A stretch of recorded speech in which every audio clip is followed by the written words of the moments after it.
গোটা বিশ্বের পরিস্থিতি এক প্রকার টালমাটাল। এরই মধ্যে যে চাঞ্চল্যকর তথ্য এবং আপডেট উঠে আসছে, দিল্লিতে ধরা পড়ল নিউক্লিয়ার স্মাগলার। কে এই ব্যক্তি, কি কারণেই বা তার দিল্লিতে আসা, এর পেছনে আর কোন কোন রহস্য জড়িয়ে রয়েছে? ইতিমধ্যেই সূত্র মারফত যে খবর আমরা পাচ্ছি, দিল্লিতে ধরা পড়া এই নিউক্লিয়ার স্মাগলারের সঙ্গে পাকিস্তানের একটা নাকি সম্পর্ক রয়েছে। তার সঙ্গে নাকি পাকিস্তানে যাওয়ার একটা সম্পর্ক, পাকিস্তানে সে যাতায়াত করতো, এইরকম বেশ কিছু তথ্য সূত্র মারফত উঠে আসছে। তাহলে কি উদ্দেশ্য নিয়ে সে ভারতে এসেছিল, এর পেছনে আর কোন কোন তথ্য লুকিয়ে? আমরা এই বিষয়গুলো নিয়ে কথা বলবো। আমাদের সঙ্গে সরাসরি রয়েছেন আন্তর্জাতিক সম্পর্ক বিশেষজ্ঞ শুভাশিস ব্যানার্জি। শুভাশিস, আপনাকে স্বাগত জানাই আজ তাক বাংলায়। দিল্লিতে ধরা পড়া এই যে স্মাগলার, নিউক্লিয়ার স্মাগলার, কে এই ব্যক্তি, কি উদ্দেশ্যে তার দিল্লিতে আসা? দেখুন, স্লিপার সেলস বিভিন্ন ফরম্যাটে, বিভিন্ন কারণে, বিভিন্ন ওরিয়েন্টেশনে কাজ করে। এবার নট নেসেসারিলি তারা একই রকম কাজ সবাই করে। কখনো কখনো কাজগুলো ডিস্ট্রিবিউটেড হয়, যেমন আপনাদের সবই কর্পোরেট সংস্থারা চলে, সবার কাজ তো এক না। সব এক একটা এমপ্লয়ির এক এক রকম কাজ, এক এক রকম জব রোল, এক এক রকম এক্সিকিউশন মেথডোলজি। সেইটাকে মাথায় রাখলে বোঝা যাবে যে এই লোকটা ইজ বেসিক্যালি, আমার ধারণা যতটা আমি আপনাদের নিউজ নেটওয়ার্কস গুলো পড়ে বুঝতে পারছি, এইটা হচ্ছে এমন একটা লোক যে ব্রিজিং এর জন্য দায়ী। মানে বিভিন্ন রকম মানুষের সাথে একটা সংগঠন বা একটা সংস্থা চালাতে গেলে তাদের সাথে সবসময় লাইজেনিং করতে হয়, যেটাকে আমরা বলি।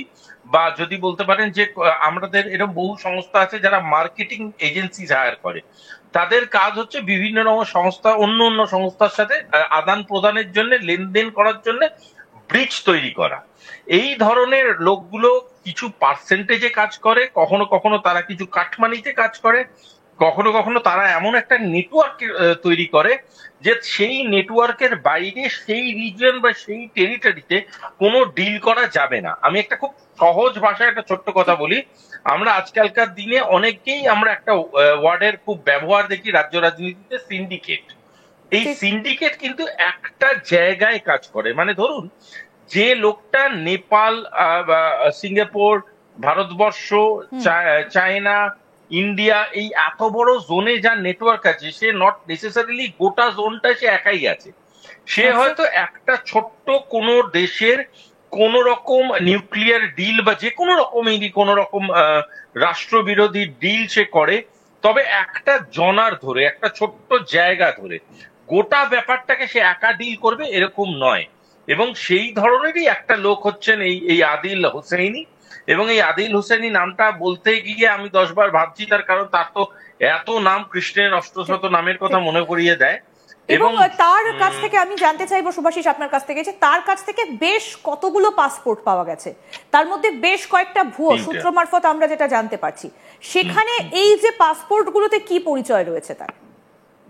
দেখুন ইন্দিরা, একটা কথা, মোহাম্মদ হুসেনি রয়েছে, আদিল হুসেনি রয়েছে, কেল মোহাম্মদ, অনেকগুলো নাম রয়েছে।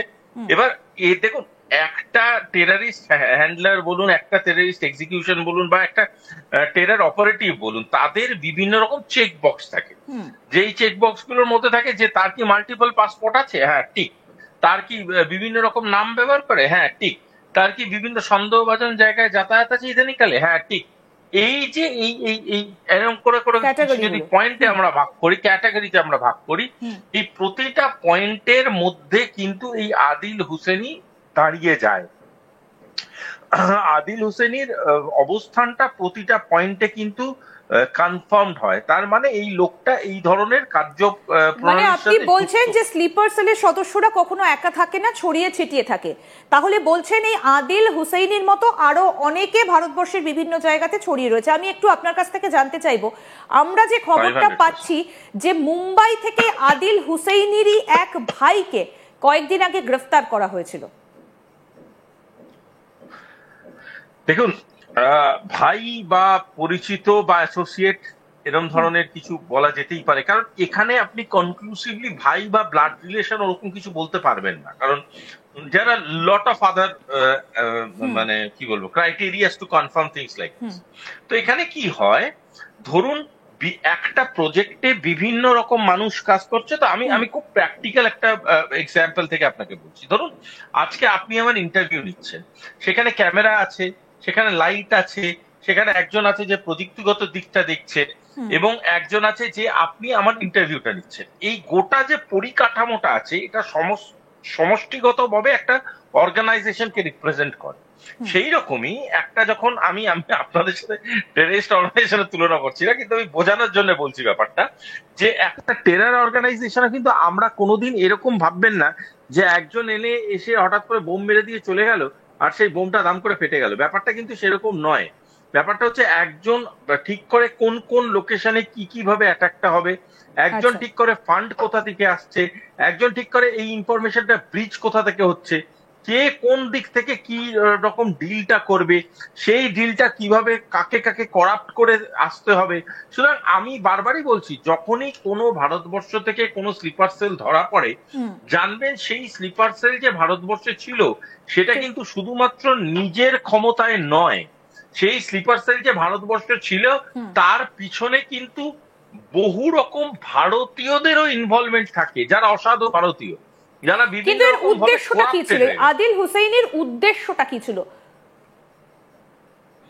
আদিল হুসেনের উদ্দেশ্য আমার ধারণা যেটা, সেটা হলো বিভিন্ন রকম সায়েন্টিফিক ইনস্ট্রুমেন্ট এবং সায়েন্টিফিক ডকুমেন্টেশন, তার যে প্ল্যান, তার যে মাস্টার প্ল্যান বা বা বলতে পারেন বিভিন্ন রকম ব্লু প্রিন্টস, বিভিন্ন রকম সাইট ম্যাপস, বিভিন্ন রকম এক্সপেরিমেন্টাল যে আমাদের ইম্পর্টেন্ট ডকুমেন্ট হয়, কনফিডেন্সিয়াল ডকুমেন্টস হয় যে কোনো সরকারের, সেইগুলো কোনো না কোনো ভাবে রেসপেক্টিভ কোনো একটা দেশের পার্টিকুলার কোনো এক সায়েন্টিস্টকে পৌঁছে দেওয়া, যার মাধ্যমে একটা এমন রকম সে তাকে ইনফরমেশন দেবে যেটা ভীষণই সেন্সিটিভ, এবং সেই ধরনের সেন্সিটিভ ইনফরমেশনের মাধ্যমে সেই রাষ্ট্রের যেই যেই যেই পরিকাঠামোটা আছে সেটা নানান রকম ভাবে আঘাতপ্রাপ্ত করতে সুবিধা হয়। শুধু তাই নয়, এখানে নিউক্লিয়ার ব্রোকার মানে কিন্তু নিউক্লিয়ার বোম বা অ্যাটমিক বোম শুধু ভাবলে চলবে না। একটা পাওয়ার গ্রিড হতে পারে, তার পাওয়ার থিওরি হতে পারে, বহু রকমের আপনার পাওয়ার অ্যাসোসিয়েশন থাকে যেগুলো আমরা নিউক্লিয়ারাইজ করতে চাইছি, এবং আমাদের বহু রকম ফিউচার প্ল্যান হতে পারে যার ব্লু প্রিন্টস গুলো পৌঁছে দিতে এই ধরনের খোঁচরদের ব্যবহার করে টেররিস্ট অর্গানাইজেশন গুলো এবং ইন্টারন্যাশনাল এজেন্সিস গুলো। ঠিক। আমি এই জায়গাটা একটু আপনার কাছ থেকে জানতে চাইবো যে এই আদিল হুসেইনের সঙ্গে বেশ কয়েকজন নিউক্লিয়ার সায়েন্টিস্টের যোগসূত্র রয়েছে বলে জানতে পারা যাচ্ছে। পাকিস্তানে তার যাতায়াত ছিল, এমনকি রাশিয়া ইরানের সঙ্গেও তার নাম জড়িয়ে আছে। আমি এই বিষয়টা একটু আপনার কাছে জানতে চাইবো যে কিভাবে যোগাযোগ, কোন পর্যায়ে? দেখুন, এদের ব্যাপারটা এরকম হয়, আমি ব্রিজ কথাটা বারবার ব্যবহার করলাম। এবারে ব্রিজ মানে কি? ব্রিজ মানে এরকম, ধরুন আমি একটা স্কুলে আগে পড়তাম, তো আমার নিশ্চয়ই অনেকগুলো সহপাঠী হবে। এবার সেই সহপাঠীরা আজকে বিভিন্ন জায়গায় তারা কৃতি জায়গায় বসে আছে।